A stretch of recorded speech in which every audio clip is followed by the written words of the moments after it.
You are welcome one more, my dear students. This afternoon lecture, I don't know, wherever you are, some of you might access the course along the line, either in the evening, in the morning, in the afternoon.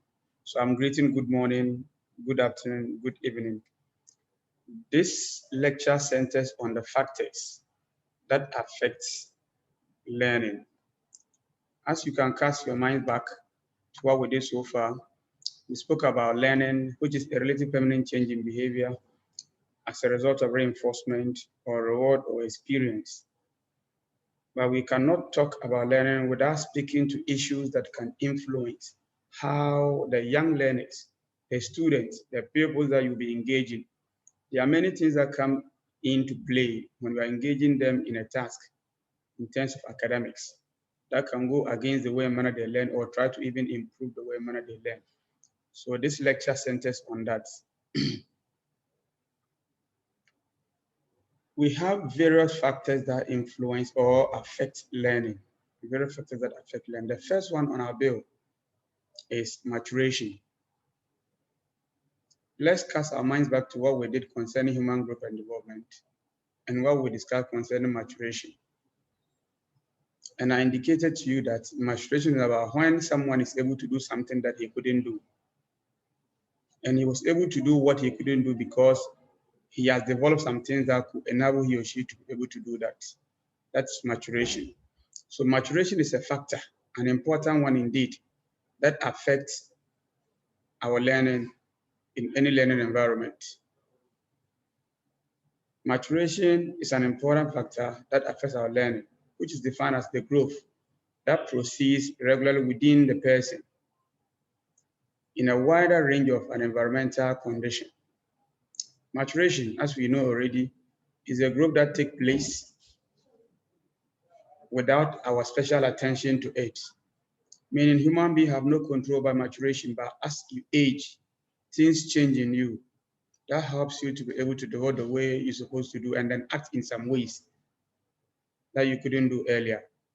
So learning is possible when the learner is mature. This maturation centers on the learner's physical and psychological. When we say psychological, his mindset, intellect, and the rest. The learner mind must be mature, age-wise must be mature for the person to be able to grasp any information we engage in. And again, with the physical, his muscles are supposed to be stronger so that he or she can exert some control over things that he finds in the environment. However, maturation within learners is not the same. We have individual differences when it comes to maturation. Others might mature earlier, others late. So in your class, if you find that some students are able to do some things that demands maturity and others are not, factor that in and don't consider them to be people who are having issues. Just that they've not gotten to where the others have gotten to. With this, they may have difficulty in learning the way others are learning, but it doesn't mean they cannot do it. When their time is due, they equally do that, and that is maturation for you. I would have special skills that those who are highly mature are able to do than those who are not highly mature.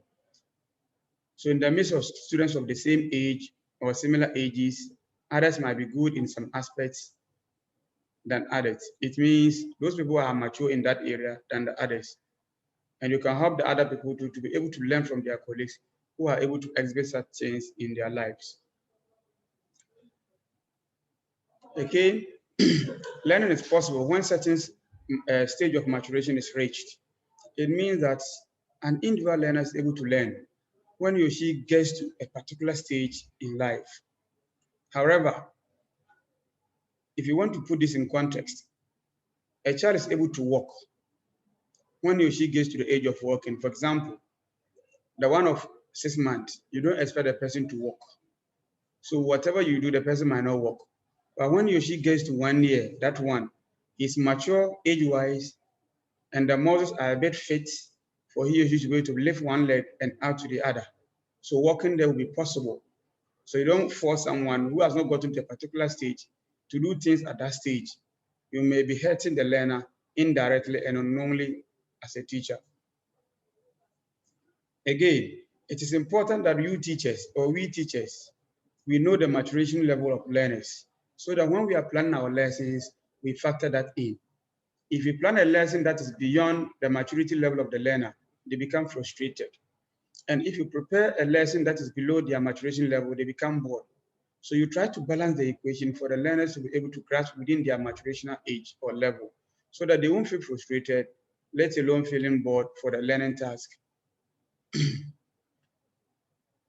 Remember that growth and development is part of maturation. And when we say growth, it's the quantitative change that occurs in our lives. And when we say development, it's the qualitative change that occurs in our lives. So at each stage of development, a person has specific tasks or functions that he or she need to learn in order to move forward or to progress. So maturation is one of the stages that could lead learning of new things and will eventually or equally result in maturation to the next stage of development for the learner. The second factor that affects learning is attention and perception. When we say attention, it's about you concentrating on one thing in the midst of many other things. So your ability to delineate, focus on one, emphasize on that one at the expense of others, it means you are concentrating. It means you are paying attention to that thing. So attention is another factor that affects the learner. A learner will learn better when he or she is attentive to you as a teacher, attentive to details of the learning task. Attention is always present in our conscious life because we make conscious effort to be able to retain the information in our memory when we attend to the teacher or the one who is trying to impart knowledge onto us. Every activity of us as learners is based on our interest and attention. So every learner, whatever activity he or she engages, is based on the person's interest and the attention he or she has paid to that particular task at hand. So you can succeed in your goals as a learner when you are able to pay attention to details that a teacher has given, and your goals will be achieved successfully. So we can say attention can be selective. When we say selective, you choose among numerous and concentrate on whatever that you have chosen for yourself so that you understand it and use it for your own progress in terms of learning. And again, attention is about your conscious effort concerning the situation at hand in school or in academics. We have many factors or characteristics that try to explain how attention is used or is done. You see, attention is about focusing on consciousness of an object. 2 is about selectively attending to one particular thing. 3, you must always be prepared in the learning situation if you want to pay attention to the detail. And again, you cannot divide your attention when it comes to learning. When we say divided attention, it is when you don't have a focus on one particular thing. Part of your mind is there, the other one is there. And there's no way learning will take place when you are divided in terms of attention. So we want you to select based on one, attend to it. When it is done, then you move to another one. You don't do all concurrently, whilst no particular attention is paid to any of the things that you are focusing on. If you do that, no effective learning will occur in your life. It's an advice. And this should be channeled into your classrooms when you engage learners soon to come. When we talk about perception, it's about our view concerning issues in our environment. Our view concerning issues in our environment. Perception allows us to attend to things. And perception occurs through sensation. And when we say sensation, it's our ability to take information from the environment using our 5 sense organs. And we know them: the sense of sight, auditory sense, olfactory sense, kinesthetic sense, and then gustatory sense. Again, perception is based on our sensation, as I indicated. So if you are perceiving something in your environment and you perceive it correctly, you might end up attending to that thing correctly and learning will take place. But if you perceive wrongly, you might have what we call wrong encoding and wrong attention to information, and you might not have learning to occur in your environment.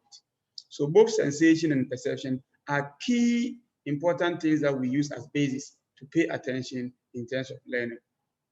And for one to be able to attend to an information, he must first of all sense it. And when you sense, you perceive. When you perceive, you attend to it.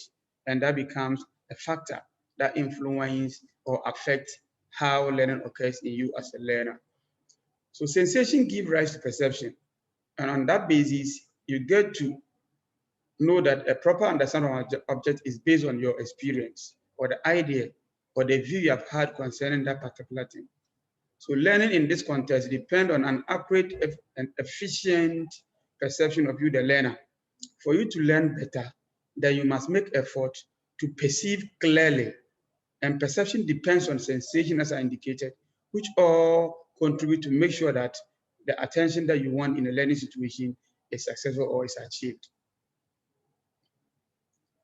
Our third factor that affects learning is motivation. Motivation is when someone is able to move towards something in which earlier on he or she has never had any mind or intention to move towards that particular thing. So motivation is a goal-directed behavior that you initiate towards a target you want to achieve at the end of the day. For a learner to learn better, he or she must be motivated.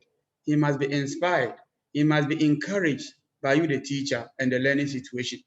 A teacher can be so encouraging, can be so motivating, but whatever that you teach is not motivating, so the learner will not learn. So it's just like you, the teacher, when we are preparing for the lesson, you make sure you become a motivator yourself. Whatever you present is motivating to the learner, can inspire them and move them in so that they will learn and learn better. With this, the knowledge of how to stimulate the students to participate meaningfully in the classroom will go a long way to assist you, the teacher, in order to have your objective achieved when it comes to motivation. So motivation, based on the slide that we are sharing, is about your inspiration that propels or compels you towards an action that you never had any intention engaging in that particular act. We have two types of motivations. Some are internally, that we call intrinsic motivation, and others are externally, that we call extrinsic motivation.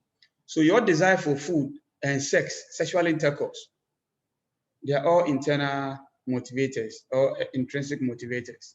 While you're yearning to obtain something outside you, not within you, a recognition for achieving a particular feat in life is external in nature, that we call extrinsic motivation, extrinsic motivation.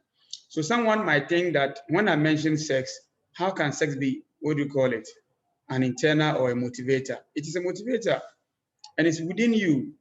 Those of you who are having boyfriend and girlfriends, if your boyfriend or girlfriend deny you that opportunity in terms of sex, psychologically you will not be stable. If you're doing something, you may be making some silly and stupid mistakes.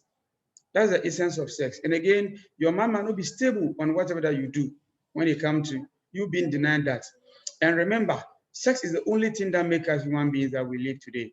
Without sex, there wouldn't be procreation, and you and I will not be existing to interact in terms of learning. So sex is a biological need which is intrinsic in nature, internal in nature for you, an individual, for you, a student, for you, a teacher, to engage your learners.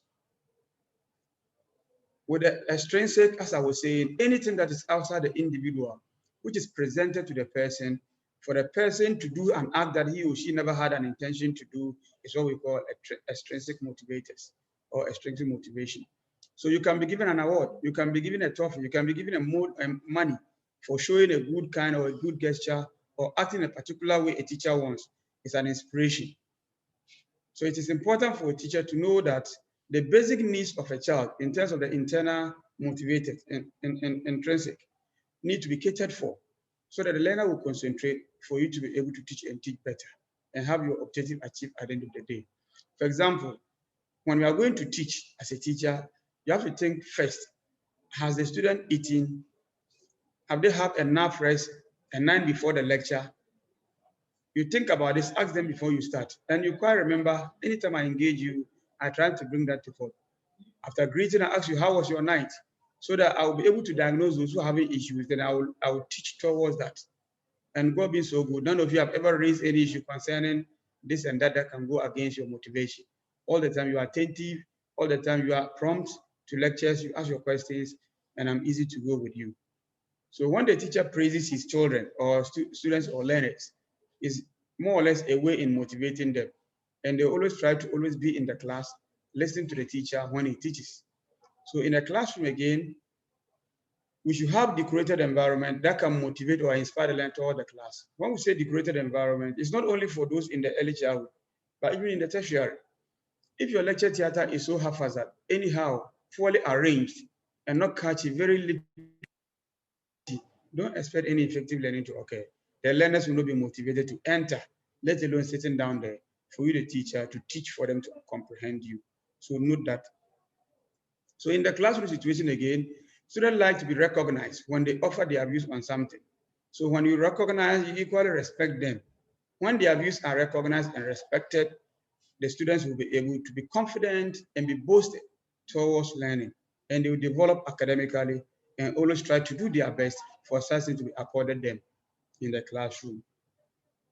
The last factor that affects learning is fatigue. When we say fatigue, it's about tiredness, mental tiredness. When you feel bored about something, it's like your spirit is in need of it. Your body says no, you shouldn't. It's fatigue. So fatigue is more like tiredness. It is quite an important part that we cannot do away when it comes to learning. So when learners are fatigued, don't expect any learning to occur. So you try to always inspire them. And when you know they are fatigued, you don't engage them in learning. You always try to make sure such a fatigue thing goes out there. And what can we do to make sure fatigue is gone? Exercises, enough rest. Sometimes we can overstudy in the night to the extent that the following day we come to class and be yawning like in quote, confused lapiers. And when we are yawning, don't expect any good thing to happen when it comes to learning. So as a teacher, anytime I engage learners and I know they have sat for 2 good hours, going to 3 hours, I try to make sure that we have at least 30 minutes for seeing green. And the green is, you can take them out there to see the natural environment, to take the stress that has piled up in their minds out. Sometimes they can, when they are fatigued, they may be dozing. And when they are dozing, the human mind is structured in such a way that as you keep learning, you have a maximum of 2 hours for serious academic work. Beyond that, there's a neurotransmitter called serotonin. When it dips or released into the system, you feel sleepy and start yawning. So it signals you that you have to get out, stretch, or go and rest and wait for the following day. So have that in mind anytime you are engaging your learners. You don't force them in such a way that when they are bored, then you engage them. What then is fatigue? I never gave you the definition. It is a state of a reduced interest and desire for a learning situation. When you have reduced interest in a learning situation, you have a reduced desire in a learning situation, it means you are fatigued. And it's a psychological thing in nature. We have different types of fatigues. We have the mental fatigue, we have the physical fatigue, and we have the nervous fatigue, and as well, boredom. And I've already indicated the boredom already. So you have that in mind. On this note, we end our lecture on the factors that affect learning. I implore each and every one of you to take pain, download the link that I'll be sharing soon, listen to the lecture, jot down your points or questions that you may have. After Easter break, when we meet, then we know what we are going to do to help ourselves. Have a wonderful day. Thank you so much.